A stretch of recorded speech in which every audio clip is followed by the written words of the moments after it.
Olá, está começando o Espaço e Comunidade, o programa que tem como objetivo levar até você todas as informações referentes à cidade de Guarulhos. E hoje, como tema, vamos falar sobre a fotografia e sua evolução. E hoje vamos falar também um pouquinho mais como surgiu a fotografia. E esse mês de agosto é comemorado o mês da fotografia. E para conversar conosco sobre esse assunto, convidamos o professor Elcio Melo. Ele é professor e fotógrafo, para contar um pouquinho mais sobre o nosso assunto. Professor, muito obrigado pela sua presença aqui no nosso programa. Obrigado pelo convite. A invenção da fotografia não é uma obra de arte de só um autor, mas um processo de avanços por parte de muitas pessoas trabalhando juntas ao longo de muitos anos. Se por um lado, princípios fundamentais da fotografia estabeleceram uma década, a introdução do filme fotográfico colorido quase não sofreram mudanças. Mas os avanços tecnológicos vêm possibilitando a melhoria das qualidades das imagens. Acompanhe um pouquinho mais disso no nosso VT.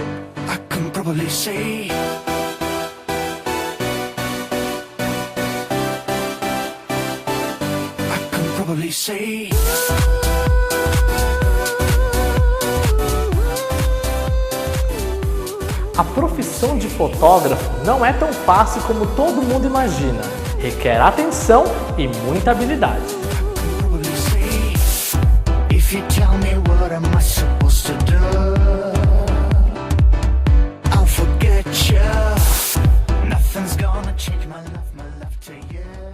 Oi, meu nome é Juliana Gasparini, tenho 23 anos, sou fotógrafa, fiz pós-graduação na Universidade de Guarulhos em fotografia. Trabalho na Universidade de Guarulhos, eu sou técnica de laboratório do Laboratório de Revelação e do Estúdio Fotográfico. Então tudo tem que prestar atenção no que vai fotografar, principalmente com luz também, é o que monta a fotografia, é o que faz a fotografia sair bonita. Eu trabalho fora, eu faço freelance, então o que sempre pega mais para mim é aniversário, eventos sociais, são palestras que eu faço muito.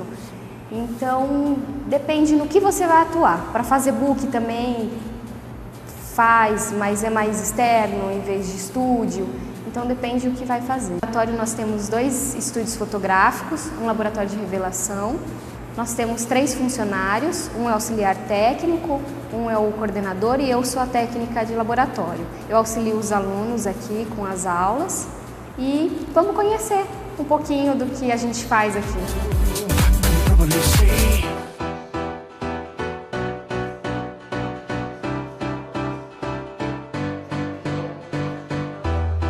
If you tell me what am I supposed to do, I'll forget you. Nothing's gonna change my love to you. Bom, estamos aqui no laboratório de ampliação e a gente vai mostrar um pouquinho para vocês como funciona. Aqui é um ampliador. Aqui, onde a gente coloca o filme, encaixa no ampliador e é aqui que vai aparecer a imagem. Esse é o primeiro químico, é o Dectol, o revelador, onde faz a imagem aparecer. O segundo é o interruptor, onde interrompe o processo da revelação e prepara para a fixação. O terceiro químico é o fixador, onde ele fixa a imagem no papel. Em seguida vai para a água para limpar todo o processo de química do papel. Em seguida a gente tira e seca a imagem, onde transforma na foto.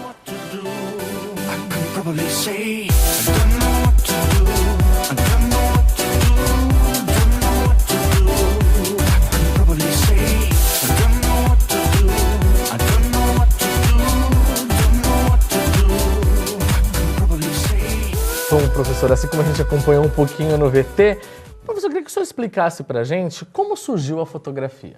Então, a fotografia ela surgiu através da câmera escura, né? O que a gente tem registro que em 1544 já se usava câmera escura para observar a natureza, né?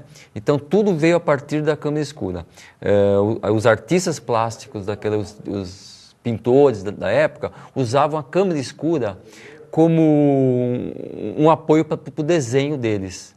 Né? Através dela, a imagem aparecia e eles desenhavam. E a partir dali, eles começavam a ver aquela imagem perfeita e começaram a pesquisar como registrar aquela imagem perfeita, né? Então, no mundo todo, várias pessoas, vários artistas começaram a pesquisar sobre isso, né? E o primeiro a conseguir isso foi um francês, né? O Louis-Jacques Mandé-Daguerre, né? Quando considera o mês da fotografia, foi dia 19 de agosto de 1839, foi que ele levou a público a invenção da fotografia, né? William Talbot Fox, que desenvolveu em 1840 um processo que fazia positivo e negativo, né? Aí, a partir da invenção dele, houve uma certa evolução que chegou até o George Eastman, foi o cara que popularizou a fotografia no mundo, né? Hoje, Kodak, né? Foi o inventor da Kodak, que em 1888 ele fez a primeira máquina fotográfica com rolo, com filme, que antigamente só usava chapas de vidros, né? Depois do Talbot, que era em papel, veio o vidro e o Eastman colocou o filme em rolo. Foi o primeiro a fazer. E ele criou uma máquina fotográfica que você comprava a máquina e batia as fotos, eram 100 chapas, levava a máquina, você pagava uma máquina nova, ele pegava aquela máquina, revelava as fotos e você ia buscar depois. Então, o Eastman, ele inventou uma frase que significa: você aperta o botão e nós fazemos o resto, que é a Kodak, é o que a gente conhece até hoje, né? A gente aperta o botão, leva na loja e eles fazem isso. Então, o Eastman foi o que popularizou a fotografia. E quem foi, então, que inventou a máquina fotográfica e tirou a primeira fotografia? Então, quem inventou a máquina fotográfica, a gente não sabe quem inventou a câmera escura, né? Tá. A gente tem registro de 1544, a invenção da câmera escura. Ótica, eles já tinham conhecimento de ótica. Quem fez a primeira imagem fotográfica foi o Joseph Niepce, um francês, 1826, né? Bastante tempo. Então, ele fez um processo, ele era um litógrafo. Ele é um artista que, naquele tempo, o processo gráfico feito através de pedra, litografia. Então, ele, através daquele processo litógrafo, ele usou betume da Jureia e fez um processo lá, que colocou dentro da máquina, uma chapa com betume, ao contato com a luz, onde bateu luz, secou esse produto, e depois ele limpou o produto que não estava seco, né? E ele teve a primeira imagem lá da cidade dele, de Paris, né? Lá em Paris. E isso foi no mundo.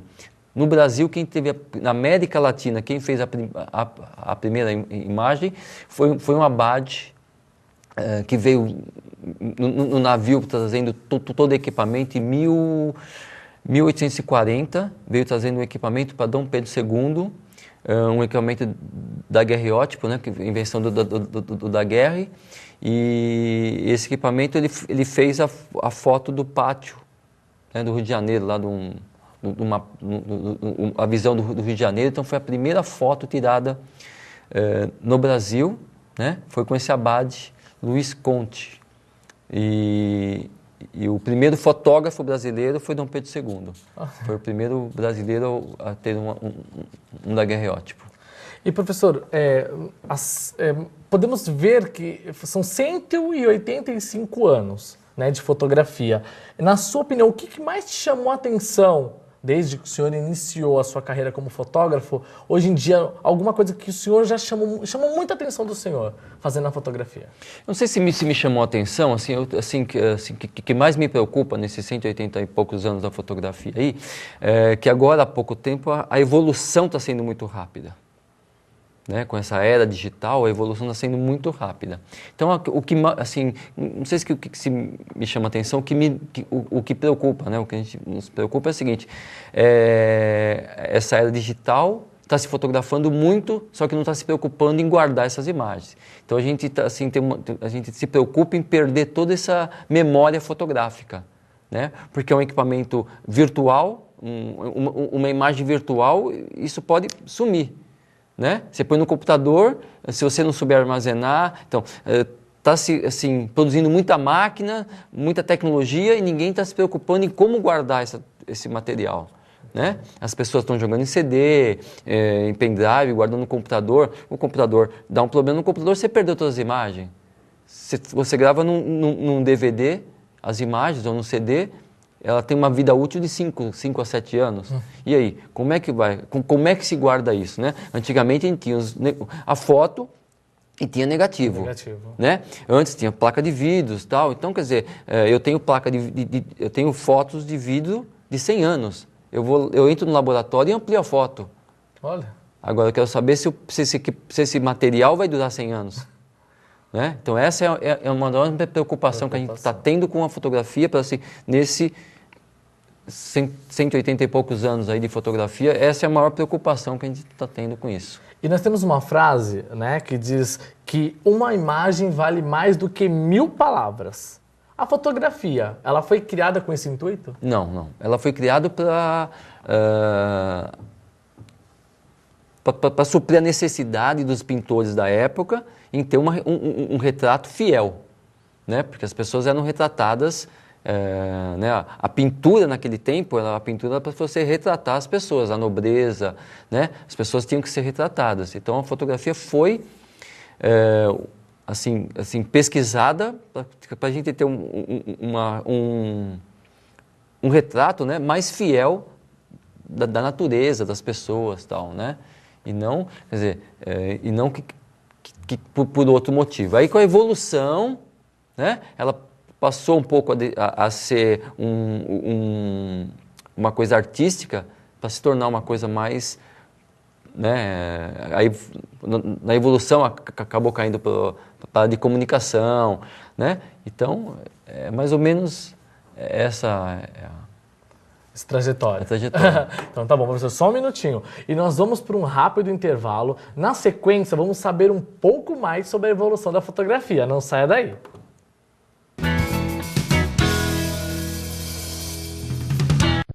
Eu já vaguei pelo desconhecido, peguei atalhos errados, implicava com a minha irmã só porque ela era linda. Sentei na última carteira para a professora me esquecer. Me encolhi feito caracol porque tinha espinhas na cara. Já chorei por nada e já ri por tudo. Provei bebidas amargas porque achava que a vida era um porre. Me apaixonei perdidamente. Achei tudo lindo. Desisti, fugi, voltei, reconciliei. Eu reconheço meus pontos fracos e não desisto nunca. Corro atrás, vou à luta. É preciso ser lagarta para virar borboleta e voar por aí. Só que eu morro de medo de altura. Borboleta!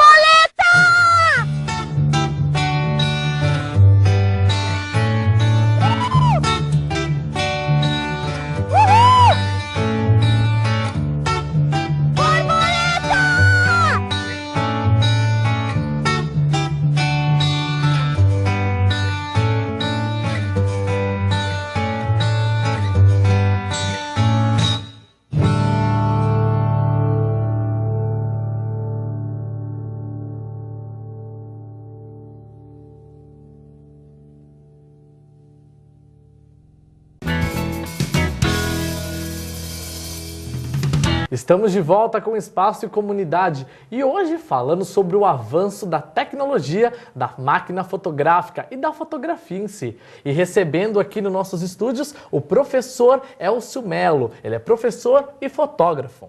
Professor, dando sequência, né, às perguntas, Sim. Queria saber qual foi o maior avanço da tecnologia, né, que envolveu as máquinas fotográficas. Então, acho que a gente agora, se a gente pensar bem, o maior avanço foi agora, é o que está tendo agora, né? Com essa, com a geração digital, né? Então, com as câmeras digitais, né? Então, esse que eu acho que foi o maior avanço e o negócio é muito rápido, né? E qual é a diferença de uma câmera digital para uma câmera analógica? Então, antes da câmera digital, a gente usava filmes. Então, eram partículas de prata. Todo o material fotográfico, até então, era a partir de prata, né? São partículas que a gente chama aletos de prata, certo? São partículas, e essa partícula foi substituída por pixels, que é um ponto que o computador lê, né? É uma forma que através de bits e bytes, né, com o computador, a leitura do computador, e é um quadradinho que nós chamamos de pixels. Pixels. Ah, então isso que quando a gente fala assim, máquina de pixel, a gente já sabe que então é por causa do computador, então? Do computador, porque é geração, porque é o seguinte, a imagem entra como qualquer... A diferença foi que tiraram o filme e botaram um sensor eletrônico, que nós chamamos de CCD ou CMOS. Tá? Existem 2 modelos no mercado. E esse sensor, o que ele faz? Ele recebe a imagem e transforma isso em formato digital, né? Por isso que eu falo que não existe fotografia digital, fotografia é uma, né? O que existe é um processo, a gente não trabalha mais com prata, a gente trabalha com pixels, né? Que é um processo, que eu digo assim, da máquina para dentro do computador passa a chamar computação gráfica. Então, porque você vai trabalhar com programas gráficos, né? Então, o CCD ou o CMOS transfere essa imagem, né, em pixels, em pontinhos que eles denominaram como pixels. E a diferença da câmera, essa digital que a gente acaba adquirindo em casa, para uma profissional? Tem alguma diferença entre uma e outra? Tem. Tem o que nós chamamos de megapixel, né? Primeiro a gente parte por esse princípio, né? As pessoas falam assim, eu comprei uma câmera de 5 megapixels. O que vem a ser isso? É porque, assim, 5 megapixels, a imagem tem 5 milhões de pixels. Eu tenho uma máquina de 10 megapixels. O que significa isso? A máquina tem 10 milhões de pixels, 10 milhões de quadradinhos dentro dela. Então, a diferença é que a máquina com 10, 14 megapixels, ela é uma imagem maior, porque ela tem 14 milhões de pixels. Uma imagem de 3 megapixels tem 3 milhões de pixels, então ela é menorzinha. Então, a diferença é isso. Então, as máquinas profissionais, ela tem toda uma tecnologia mais apurada, né? E as máquinas amadoras, quer dizer, você tem um CCD menor, né? E as máquinas profissionais têm um CCD maior, são com melhor qualidade, as lentes são melhor, né? Tem toda uma... Tanto que hoje em dia também, assim, com essa evolução que eu falei, que está muito rápido, as máquinas simplesinhas estão com boa qualidade também. Que bom. Né? Dá para fazer... As pessoas estão fotografando muito bem com as pequenininhas, né? E a diferença de preço, né? Você vai uma máquina de R$600 até $40 mil. Nossa! É só você ver onde você se encaixa com isso, né? Tem máquinas... por causa do valor, da qualidade ótica e da qualidade do CCD dela, do CMOS. E o senhor acredita que aqui em Guarulhos nós temos espaços para poder fazer belas fotografias? Não, nós temos...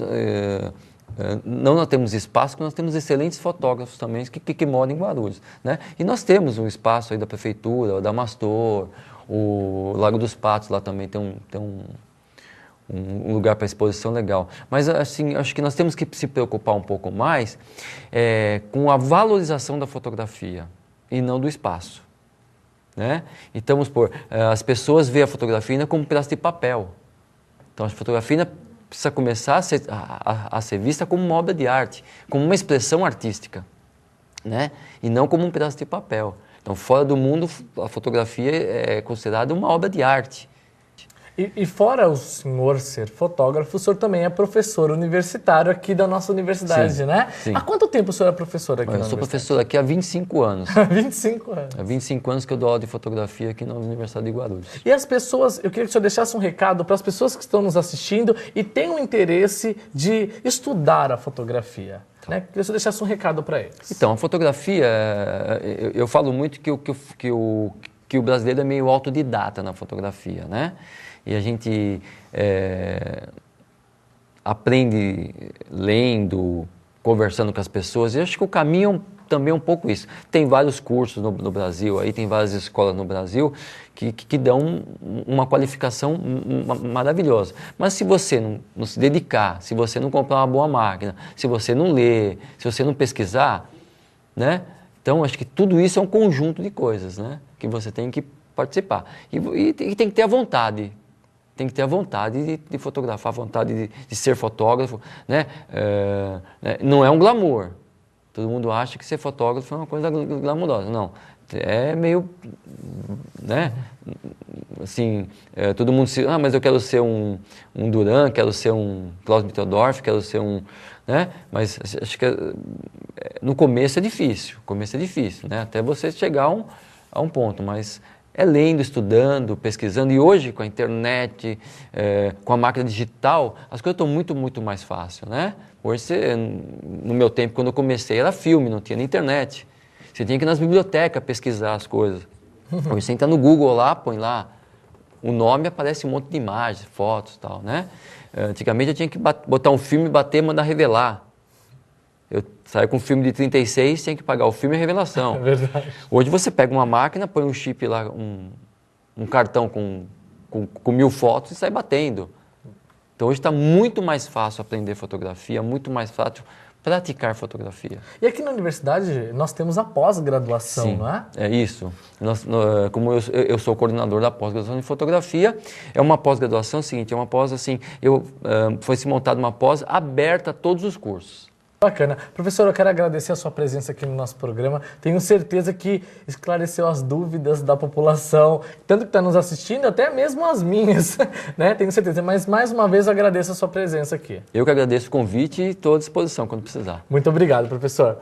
E eu quero fazer um agradecimento todo especial às pessoas que têm nos enviado os e-mails, sugestões do nosso programa. Muito obrigado. Sempre que puder, eu vou estar aqui falando os nomes das pessoas, tá bom? E assim, você tem dúvidas, sugestões, gostou do nosso programa? É muito simples, basta mandar um e-mail pra gente, tv@ung.br, ou também ligar aqui no nosso estúdio, 2464-1796. E agora também é simples, vai lá no Facebook, adiciona Espaço e Comunidade, também já pode adicionar como seu amigo. E se você perdeu algum programa aqui que você assistiu, gostou ou quer assistir novamente, entra no YouTube, coloca assim, ó, Programa Espaço e Comunidade, _UNG e assiste, escolhe qual programa que você quer assistir, tá bom? E a gente tem um encontro marcado na próxima semana. Tchau!